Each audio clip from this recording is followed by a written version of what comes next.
और दोस्तों welcome back my YouTube channel law with Ronit. दोस्तों आप सभी का हमारे इस यूट्यूब चैनल पे स्वागत है। और दोस्तों आज हम आईपीसी का पार्ट 4 आप लोगों के सामने लेके आ रहे हैं, जो यूपी एपीयू के एग्जामिनेशन के लिए बहुत ही इंपॉर्टेंट होने वाला है। जो कि प्रीवियस ईयर पेपर ये विभिन्न एग्जामों में पूछा गया है। कहीं एमपी में पूछा गया है, कहीं यूपी में पूछा गया है, कहीं छत्तीसगढ़ में पूछा गया है, कहीं राजस्थान में पूछा गया है।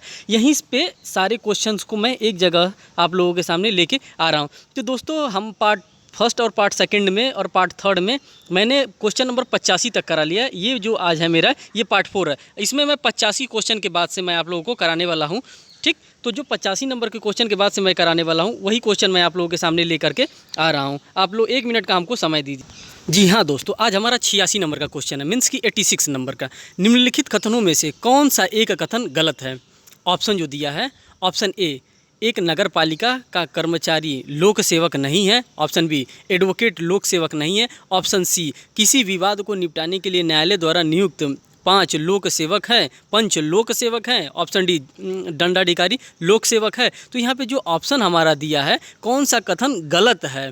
सही तो ये तीनों जो कथन है, ये तीनों के तीनों सही कथन है, बी सी डी। लेकिन जो गलत कथन के बारे में पूछा, तो जो हमारा गलत कथन है वो एक नगर पालिका का कर्मचारी लोक सेवक नहीं है। लोक सेवक जो हमारा डिफाइन किया है आईपीसी के सेक्शन नंबर 21 में डिफाइन किया गया है कि किसको पब्लिक सर्वेंट मानेंगे और किसको पब्लिक सर्वेंट हम नहीं मानेंगे। इसी चीज़ों की बात सेक्शन 21 में बताया गया है इंडियन पेनल कोड के। ठीक, इसके व्याख्यान को हम लोग देखते हैं। एक नगर पालिका कर्मचारी भारतीय दंड संहिता की धारा 21 के अधीन लोक सेवक है, क्योंकि वह सरकार द्वारा नियुक्त है और उसे निर्देश के अधीन कार्य करता है। यदि कोई भी व्यक्ति जो सरकार के द्वारा नियुक्त किया गया और सरकार के आदेशानुसार काम कर रहा है, तो उसको लोक सेवक की कैटेगरी में देखा जाता है। और जब हम सेक्शन नंबर 21 पढ़ते हैं इंडियन पिनल कोड का, तो वहाँ पे 12 क्लॉज दिए हैं। 12 क्लॉज में बताया गया है कि ये लोक सेवक की कैटेगरी में आएंगे और ये लोक सेवक की कैटेगरी में नहीं आएंगे। अगर ये इस तरह से वर्क कर रहे हैं तो ये लोक सेवक होंगे, अगर ये इस तरह से वर्क कर रहे हैं तो ये लोक सेवक नहीं होंगे। जिसमें जूरी के बारे में बताया गया, एसेसर के बारे में बताया गया है और भी तमाम चीज़ों के बारे में बताया गया। जब आप सेक्शन नंबर 21 खोल कर देखेंगे इंडियन पिनल कोड का, तो उसमें सारी बातें बताई जाएंगी। फिर बात करते हैं क्वेश्चन नंबर 87 का। भारतीय दंड संहिता 1860 की धारा 21 के अनुसार निम्न में से कौन लोक सेवक नहीं है? ये 21 से रिलेटेड है और 21 से रिलेटेड हर बार हर एक एग्जाम में क्वेश्चन बनते हैं, क्योंकि 21 बहुत ही इंपॉर्टेंट सेक्शन होता है इंडियन पेनल कोड का। तो यहाँ पे बता रहा है, निगेटिव वे में क्वेश्चन पूछा है, कौन लोक सेवक नहीं है? जो हैं वो तो है ही हैं, कौन नहीं है? तो इसमें कौन नहीं है? भारतीय थल जल एवं वायु सेना में कमिश्नर प्राप्त अधिकारी लोक सेवक होते हैं।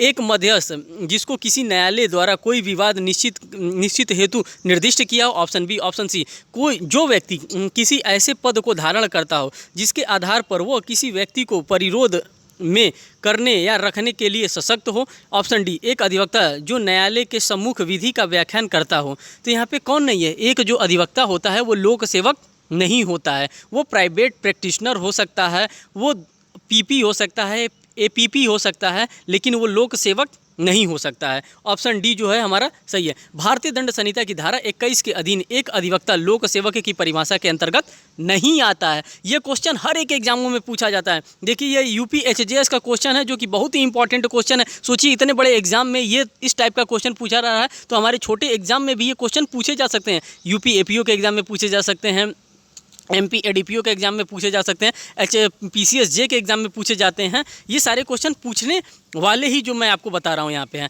बात करते हैं क्वेश्चन नंबर 88 की। क्वेश्चन नंबर 88, निम्न में से कौन सा लोक सेवक नहीं है? लोक सेवक कौन है? नगर निगम का आयुक्त, बी सांसद, सी विधायक, डी विश्वविद्यालय का परीक्षक। ये लोक सेवक नहीं है। भारतीय दंड संहिता की धारा 21 के कुल 12 खंडों में लोक सेवक की सूची दी गई है। मैंने आपसे पहले ही बताया है कि जब आईपीसी का सेक्शन नंबर 21 आप ओपन करेंगे तो उसमें 12 क्लॉज दिए हैं। 12 क्लॉज में आपको बताया जाएगा कि कौन लोक सेवक है, कौन लोक सेवक नहीं है। जो क्लॉज वहाँ पे दिया रहेगा, आप एज यूजुअल 1-2 बार आप उसको देख लेंगे तो आपको पता चल जाएगा कि कौन लोक सेवक की कैटेगरी में आता है और कौन लोक सेवक की कैटेगरी में नहीं फॉल करता है। बस इतना ये सिंपल चीज़ है। तो यही यहाँ पे बताया गया। धारा के दृष्टांत के अनुसार नगर पालिका आयुक्त लोक सेवक होता है। विभिन्न न्यायिक विनिश्चयों सांसदों विधायकों को लोक सेवक माना गया है, किंतु विश्वविद्यालय के परीक्षक को लोक सेवक नहीं माना गया है। यही बात बताई गई है। बात करते हैं क्वेश्चन नंबर 89 की। जब हम क्वेश्चन नंबर 89 देखते हैं तो यहाँ पे लिखा है, निम्न में से कौन लोक सेवक नहीं है? देखिए सभी क्वेश्चन लोक सेवक से ही आ रहे हैं, क्योंकि अभी हम लोग सेक्शन नंबर 1 से लेकर सेक्शन 75 तक पढ़ रहे हैं। इसीलिए हम सभी बातें अभी देख रहे हैं। तो इसमें पूछ रहा है निम्नलिखित में कौन लोक सेवक नहीं है। आपको देख करके, आपको जान करके ये पता चल गया होगा कि हाँ लोक सेवक कौन है, लोक सेवक कौन नहीं है, क्योंकि जब आप इसको पढ़ रहे होंगे तो आप सामने, मैं उम्मीद करता हूँ आप बेयर एक्ट खोल के बैठे होंगे, उसमें आप मिला रहे होंगे कि कौन लोक सेवक है और कौन लोक सेवक नहीं है। ठीक, तो इसमें राज्य का मुख्यमंत्री, central board of film sensor का सभापति, बीमा कंपनी का बीमा सर्वेक्षक, राष्ट्रीयकृत बैंक का कर्मचारी। तो इसमें जो है बीमा कंपनी का बीमा सर्वेक्षक वो लोक सेवक नहीं होता है। AR पुरी बनाम राज्य, AR पुरी बनाम राज्य 1989, क्रिमिनल लॉ जर्नल, बम्बई के बाद में न्यायालय बीमा के कंपनी के सर्वेक्षक को भारतीय दंड संहिता की धारा 21 के अंतर्गत लोक सेवक नहीं माना गया है, लोक सेवक नहीं माना गया है। ठीक, अब बात करते हैं क्वेश्चन नंबर 90 की। भारतीय दंड संहिता 1860 की धारा 21 के अनुसार निम्न में से कौन लोक सेवक नहीं है? मुख्यमंत्री व प्रधानमंत्री ये दोनों लोक सेवक होते हैं। न्यायाधीश व मजिस्ट्रेट लोक सेवक होते हैं। पदस्थापन पर नियुक्त सरकारी कर्मचारी लोक सेवक नहीं माने जाते हैं। राजकीय महाविद्यालय का प्राचार्य लोक सेवक होता है। अब इसके डिस्क्रिप्शन बॉक्स को देखते हैं। भारतीय दंड संहिता की धारा 21 के अधीन पदास्पद पर नियुक्त सरकारी कर्मचारी लोक सेवक की परिभाषा के अंतर्गत नहीं आता है। MS धनोवा बनाम दिल्ली म्यूनिसिपल AIR 1981 विकल्प में दिए गए सभी शेष धारा 21 में निर्वचन वो न्यायिक निर्णयों के अधीन लोक सेवक हैं। जितने लोग का नाम दिया गया ये सभी लोक सेवक हैं। और C वाला जो पदस्थापन पर नियुक्त सरकारी कर्मचारी होता है वो लोक सेवक नहीं कंसीडर किया जाता है। बात करते हैं क्वेश्चन नंबर 91 की। भारतीय दंड संहिता की धारा 1860 भारतीय दंड संहिता की 1860 की धारा 21 के अंतर्गत निम्न में से कौन लोक सेवक की परिभाषा में नहीं आता है? इंडियन एयरलाइंस का पायलट लोक सेवक है। सरकारी विद्यालय का शिक्षक लोक सेवक है। सर्वोच्च न्यायालय का न्यायाधीश लोक सेवक है। कोऑपरेटिव सोसाइटी का प्रमुख लोक सेवक नहीं है। ठीक, आगे देखते हैं क्वेश्चन नंबर 92। भारतीय दंड संहिता 1860 में सदोष लाभ एवं सदोष हानि को परिभाषित किया गया है। रॉन्गफुल गेन और रॉन्गफुल लॉस की बात की जा रही है, जो कि सेक्शन नंबर 23 में डिफाइन किया गया है। किसी से रॉन्गफुल गेन कर लेना, किसी को रॉन्गफुल लॉस कर देना, ये IPC के सेक्शन नंबर 23 में डिफाइन किया गया। अब हम इसके डिस्क्रिप्शन बॉक्स के माध्यम से देखना चाहते हैं। भारतीय दंड संहिता की धारा 23 में सदोष लाभ एवं सदोष हानि को परिभाषित किया गया है, जबकि धारा 27 में पत्नी, लिपिक या सेवक के कब्जे में संपत्ति को, धारा 24 में बेईमानी से एवं धारा 22 में जंगम संपत्ति को परिभाषित किया गया है। मतलब कि मूवेबल प्रॉपर्टी को, जंगम संपत्ति को धारा 22 में परिभाषित किया गया है। रॉन्गफुल गेन, रॉन्गफुल लॉस को धारा 23 में परिभाषित किया गया है। बात करते हैं क्वेश्चन नंबर 93 के। निम्न में से कौन मूल्यवान प्रतिभूति नहीं है? वैल्यूएबल सिक्योरिटी कौन नहीं है? किसको हम लोग वैल्यूएबल सिक्योरिटी के नज़र से नहीं देखेंगे? एक पट्टे का प्रतिलिपि, ऑप्शन बी एक किराया पत्र, ऑप्शन सी तलाक का विलेख पत्र, ऑप्शन डी एक प्रीमिसरी नोट, प्रोनोट जिसको कहा जाता है। तो एक पट्टे की प्रतिलिपि जो होती है, एक पट्टा का प्रतिलिपि होता है, उसको हम लोग मूल्यवान संपत्ति, मूल्यवान प्रतिभूति नहीं मानते। बाकी इन तीनों को मूल्यवान प्रतिभूति हम लोग मानते। मूल्यवान प्रतिभूति का मतलब होता है जैसे कि जिसमें वैल्यू लगा होता है, जिसको वैल्यू की बात होती है। एक किराया पत्र, तलाक का विलेख पत्र तथा प्रामिसरी नोट मूल्यवान प्रतिभूति होते हैं। ठीक, और आगे, जबकि एक पट्टे का प्रतिनिधित्व मूल्य प्रति नहीं होता है, वो मूल्यवान प्रतिभूति नहीं होता है। बात करते हैं क्वेश्चन नंबर 94 का। सही उत्तर बताइए। बेईमानी पूर्ण आशय से अभिप्राय है। बेईमानी पूर्ण आशय से अभिप्राय, अगर कोई बेईमानी करता है तो उस बेईमानी पूर्ण आशय का क्या अभिप्राय होना चाहिए? ऑप्शन ए है केवल अपने लिए सदोष लाभ का आशय, ऑप्शन बी केवल किसी के सदोष हानि का आशय, ऑप्शन सी किसी के सदोष लाभ तथा सदोष हानि का आशय, ऑप्शन डी किसी को धोखा देने का आशय। जो हमारा यहाँ पे आंसर सही होगा वो सी सही होगा। किसी को सदोष लाभ या सदोष हानि का आशय, इसी को बेईमानी पूर्ण हम लोग कहते हैं, इसी को हम लोग फ्रॉडुलेंटली कहते हैं, जो कि सेक्शन नंबर 24 में डिफाइन किया गया फ्रॉडुलेंटली को। ठीक, अब हम बात करते हैं आगे। भारतीय दंड संहिता की धारा 24 के अनुसार जो कोई इस आशय से कोई कार्य करता है कि एक व्यक्ति को सदोष लाभ कारित करे और अन्य व्यक्ति को सदोष हानि कारित करे, वह उस कार्य को बेईमानी पूर्वक करता है, उसको फ्रॉडुलेंटली कहा जाता है। सेक्शन नंबर 24 में बात को बताया गया। Question number 95। इनमें से भारतीय दंड संहिता 1860 की कौन सी धारा बेईमानी को परिभाषित करती है? जो बेईमानी को जो हमारा धारा परिभाषित करता है वो धारा होता है 24, इंडियन पिनल कोड का धारा 24, जो कि होता है फ्रॉडुलेंटली को परिभाषित करता है। बात करते हैं क्वेश्चन नंबर 96 का।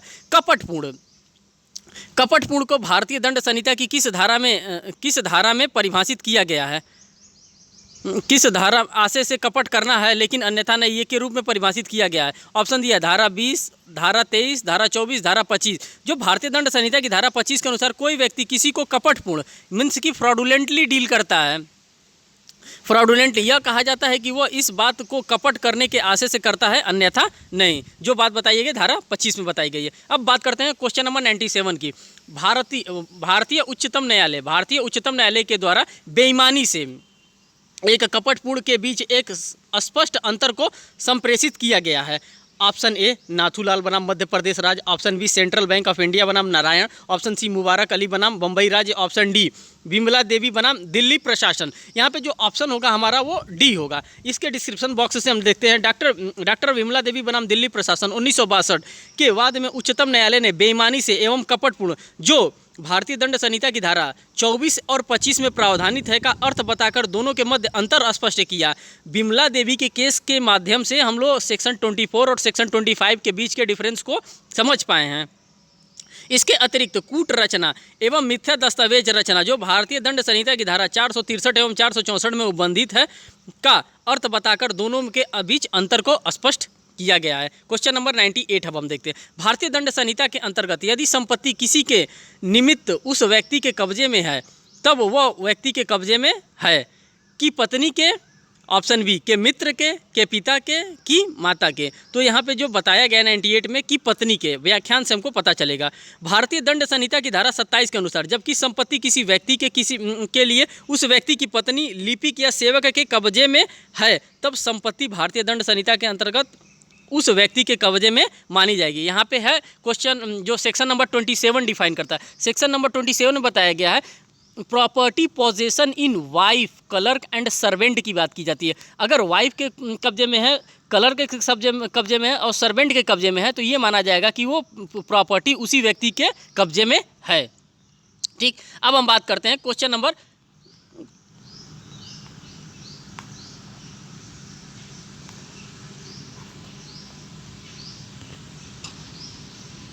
क्वेश्चन नंबर 100 की। जब हम लोग क्वेश्चन नंबर 100 की बात करते हैं तो फिर इसमें हमको देखने को मिलता है किसी अन्य चीज़ से मिलती जुलती चीज़ को आशय से सदृश प्रवंचना करता है, उसको कहा जाता है ऑप्शन ए कूटकरण, ऑप्शन बी धोखा, ऑप्शन सी छल, option D रिष्टि।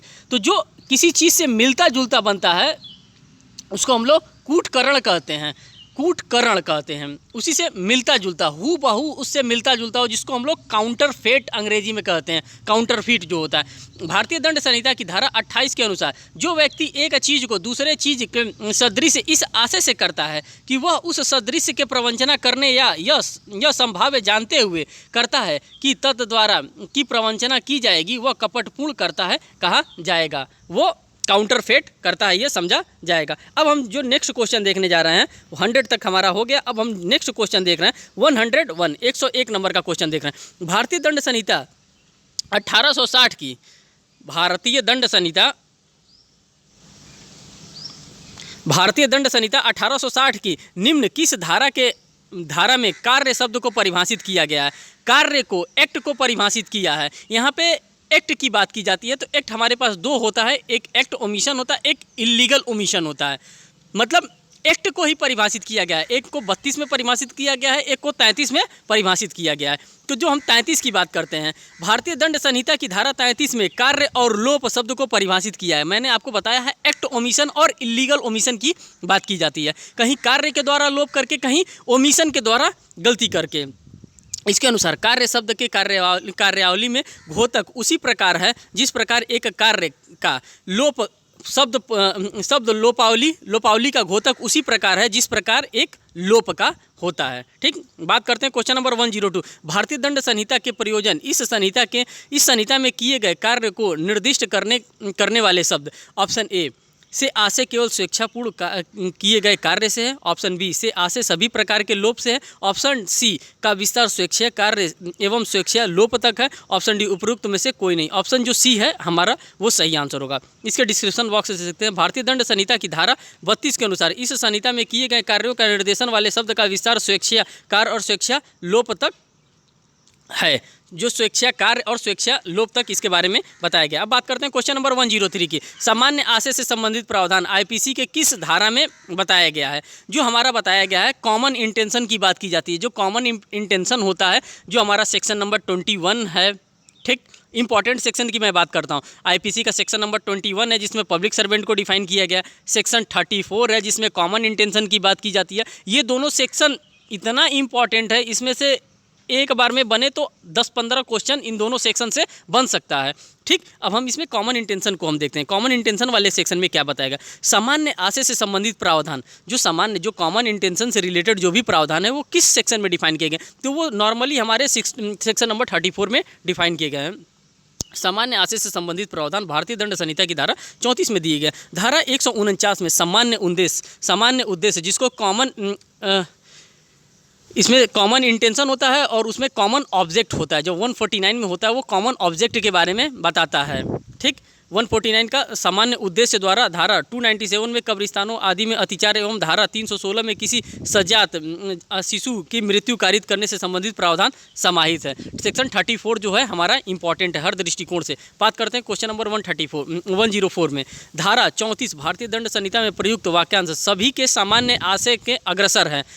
In the furtherance of common intention, यहाँ पे जो वर्ड इस्तेमाल किया गया है इंग्लिश में, in the furtherance of common intention, सभी के सामान्य आशय को क्या किया जाता है? अग्रसर की बात करता है। मतलब ये माना जाएगा इस सेक्शन में अगर कोई भी ऑफेंस होता है तो ये माना जाएगा कि वो व्यक्ति अकेले ही उस कार्य को क्या किया है?